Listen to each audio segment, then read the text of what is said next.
So ayun, good day guys. I am Joshua nga pala, and so tinatawag akong Joshua, and I am a graduate of Mariano Marcos State University. And my course is BS in Agriculture, major in Animal Science. So Animal Science mga por. So ayun, medyo napitik lang tayo sa sinabi ni Auntie sa ating fellow graduate. Yung sinabi ni Auntie, so ito lang, story lang. So sinabi ni Auntie sa aking fellow graduate na question niya daw, bakit agriculture yung kinuha mo?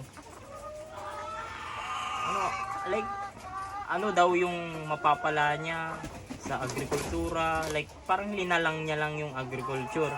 So ito lang madami din talagang nagsasabi at linalang ang agrikultura. So ito lang masasabi ko sa inyo guys is ang agriculture is maraming major yan.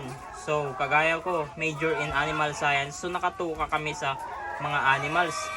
And meron din major in crop science, horticulture, soil science, so ano pa ba yung hindi ko nabanggit? Crop protection.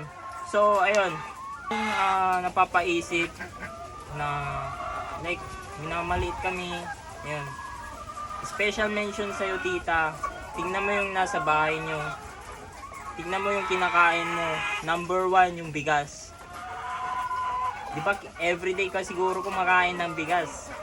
Number 2 yung vegetables. Saan galing yan? Galing sa agriculture.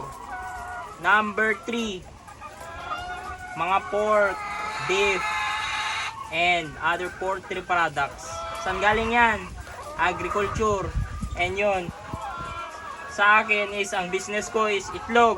Mayang-maya ka naman tita, baka everyday ka pa kumakain ng itlog. Ayun, galing to sa agriculture tita So yun, medyo napitik lang tayo kasi maraming nagme-mention at linalang lang talaga kami kasi agriculture. So before ako pumasok dito talaga is nahasa or nainganyo na ako sa mga agriculture, like pagtatanim. And ito pa, sinasabi nila tanim-tanim lang yung agriculture. Hindi po hindi po, marami po yung sektor.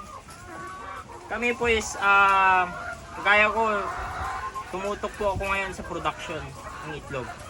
And hindi po ito tanim-tanim. Itlog po ito, So yun, ito lang is, this is to share na ang agriculture is, ayun, may pera.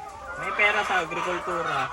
And hindi to pagmamayabang, ngunit to clarify everything. Kasi minamalit nyo kami.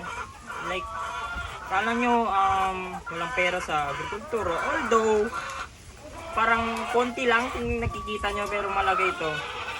And I am saying to you that kami is proud, and I am proud, really proud na agriculture ako. And lang, hindi ako nagmamayabang guys, but to clarify na huwag nyo kaming linalang.